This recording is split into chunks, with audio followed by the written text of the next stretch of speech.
Tudo aquilo que você sofre, sofre porque passa pelo seu pensamento. Eu sei que no dia a dia a gente costuma referir-se ao coração como a sede dos sofrimentos. Mas não, isso é apenas uma maneira, uma metáfora. O coração como lugar do amor, do sentimento, por causa de ser ele o centro da vida, né? É o coração que joga o sangue, que distribui o sangue para o corpo. Então há todo um significado. Mas é na mente que as coisas acontecem. É interessante porque às vezes o nosso sofrimento, ele é fruto justamente do nosso pensamento. Muitas vezes, não sempre, né? Você corrige o pensamento, você naturalmente corrige o sofrimento. Eu posso muitas vezes estar sofrendo porque eu estou interpretando uma realidade de maneira equivocada. Isso é uma maneira elegante de chamar o outro de burro, né? Compreender de maneira equivocada é a gente ser burro. É a gente deixar de lado a inteligência e ser movido por uma bobagem, muitas vezes por um sentimento mesquinho, bobo. É igual quando você tem um ciúme infundado. O ciúme faz sofrer, provoca sofrimento na vida da pessoa. O sofrimento é fruto de insegurança. O ciúme, ele nasce da insegurança que a pessoa tem. E às vezes a pessoa perde noites de sono porque está sofrendo enciumada. Aqui, ó, é aqui que a gente corrige, né? É na cabeça. É quando você começa a olhar para o outro de um jeito diferente e você corrige dentro de você. E vai fazendo esse movimento bonito. Corrijo dentro de mim, naturalmente corrijo a maneira como lido com o outro. É tão interessante, minha gente, quando você pega a palavra de Paulo e ele fala que é na transformação das nossas mentes, é a partir da transformação da mente que nós podemos ser de fato cristãos. É a mentalidade que me move. Nós estamos vendo o nosso país passando por momentos tão difíceis, tanta corrupção vindo à tona, pessoas que a gente acreditava, não é? De repente você sendo surpreendido pelas informações, as desonestidades sendo vindo todas a público, aquilo que antes eram nos submundos da política, de repente tudo às claras. Pessoas aparentemente cristãs, ou que se dizem cristãs, sendo parceiras da desonestidade, da corrupção. É porque a conversão ainda não aconteceu na mente. Porque quando eu vivo a dinâmica da conversão, eu naturalmente vou respeitar o Lucas. Eu naturalmente vou fazer de tudo para nunca ser desonesto com ele. Eu não vou roubar daquele que está do meu lado. É a minha consciência que me ilumina, é a mente, é aqui. É a maneira como eu penso, meu irmão.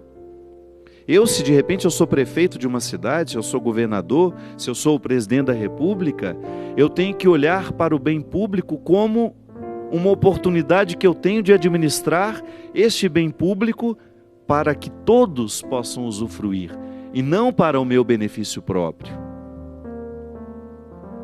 Quando a gente fala, aquele político é cristão, tá bom, isso não quer dizer nada. Eu quero ver a atitude, é cristã.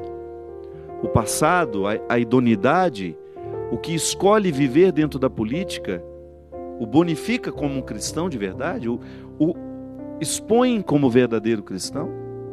Então é aqui.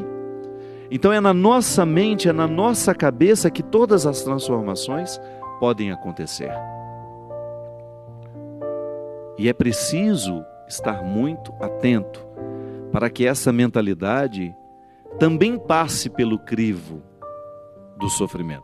A gente começou falando, né, do Getsemane, esse momento da purificação de Jesus.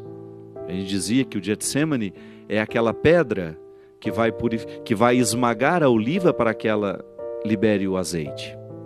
É isso mesmo.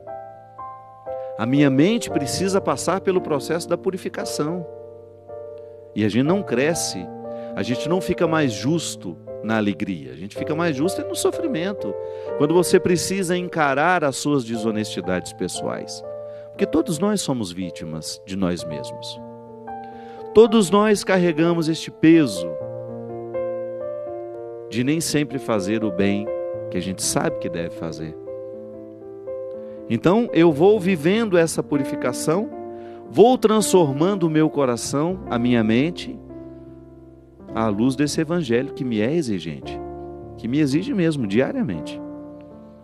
Então é interessante quando você olha para o que lhe faz sofrer, você vai identificar um jeito de pensar as coisas. E quando você se dispõe a modificar a maneira como você pensa as coisas, você inicia um sofrimento purificador, que vai lhe arrancando daquele processo opressivo que até então você estava. Dei o exemplo do ciúme e volto a ele. Uma pessoa que é movida pelo ciúme, ela não tem paz. Ela vive para observar o que o outro está fazendo, quem estava com ele, quem foi com ele, quem deixou de ir, com quem que ele falou, com quem ele deixou de falar. E a pessoa vai se sentir sendo preterida, né? Ela vai se imaginando assim. A partir do momento que ela pensa, não faz sentido eu pensar assim. O outro tem o direito de ter a vida dele e eu estarei ali, eu participarei de acordo com a minha possibilidade e com a abertura que eu posso alcançar. Aí, naturalmente, você começa a pensar diferente o outro e você.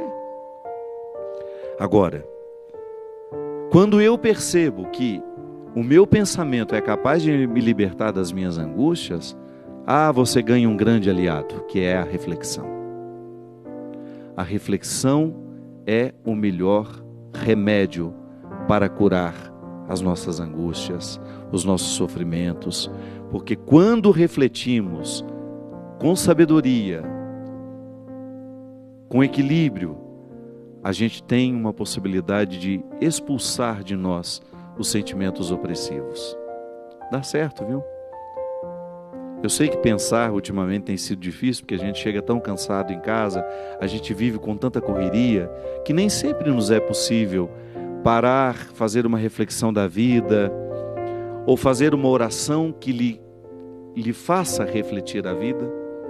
Porque às vezes a gente vai para a oração, mas a gente vai com tanta coisa para pedir, que não sobra tempo para refletir. Volto a dizer, o contexto dos acontecimentos precisa nos ajudar a pensar a vida. Então você olhar as realidades com mais parcimônia, com mais paciência, com mais calma.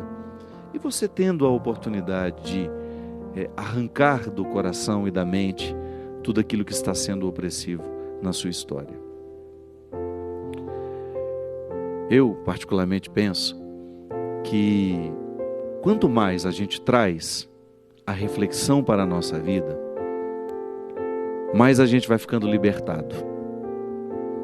Jesus dizia isso, né? Conheceis a verdade e a verdade vos libertará. Qual é essa verdade? Como é que nós chegamos ao conhecimento da verdade? Mergulhando em nós mesmos. Se você quiser conhecer a verdade, você tem que mergulhar em si mesmo.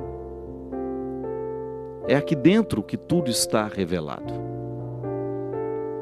Quando eu começo a ter o conhecimento do meu funcionamento, eu deixo de ser alheio a mim mesmo. Aí eu começo a lidar melhor comigo. É interessante, minha gente.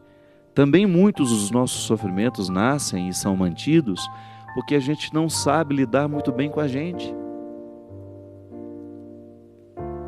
Passamos às vezes uma vida inteira, né? Sem se aventurar.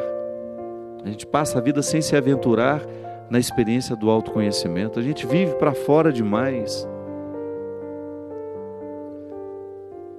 A gente vive o tempo todo para fora, para fora, para fora. Isso vai nos tornando pessoas fúteis, sem consistência.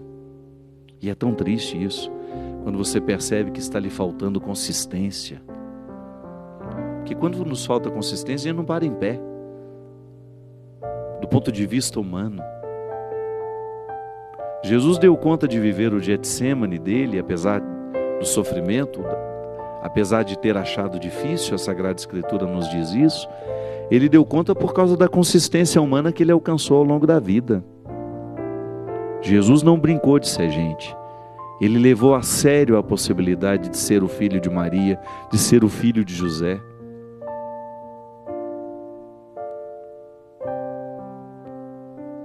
Ele enfrentou a sua humanidade. Lapidou diariamente essa humanidade. Ou você acha que ele não teve as mesmas dificuldades que nós? Claro que teve. Ele também perdeu a paciência. Ele também experimentou a intolerância. Nele, claro.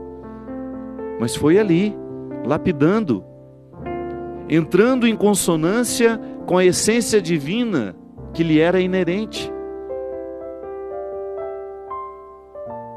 Ele precisava administrar nele todas as suas possibilidades humanas para ele levar até o fim essa missão. E para ser capaz de convencer os que estavam ao redor. Porque isso é tão interessante a gente pensar também, né?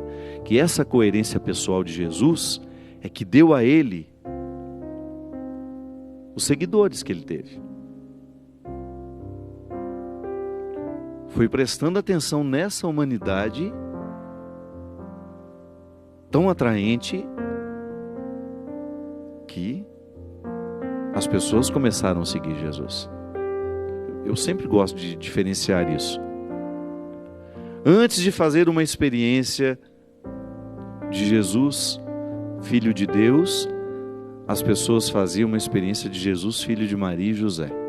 Um ser humano inesquecível. Um ser humano admirável. Uma maneira de pensar, um jeito de ser, que nos leva adiante, que nos faz estar no mundo e para o mundo, com a mesma missão que Jesus esteve. Claro, nós somos muito limitados, mas foi Ele mesmo que nos disse que nós podemos fazer as mesmas coisas que Ele fez. Nós também podemos expulsar o demônio do mundo, nós também podemos expulsar a injustiça do mundo, nós também podemos proclamar a verdade e estabelecê-la como uma regra de vida. Basta a gente ter disposição de sofrer toda vez que for difícil ser assim. Não ter medo do sofrimento que nascerá desta opção cristã. Sim, para eu ser cristão, eu preciso sofrer diariamente os desafios da vida cristã. Ah, mas o fruto é muito bom, porque a gente se torna uma pessoa muito melhor a partir dessa luta. Derrame sobre nós, sobre os nossos corações, sobre as nossas vidas, a bênção e a proteção do céu, do Deus Todo-Poderoso, Pai, Filho e Espírito Santo. Amém. Até a semana que vem, se Deus quiser.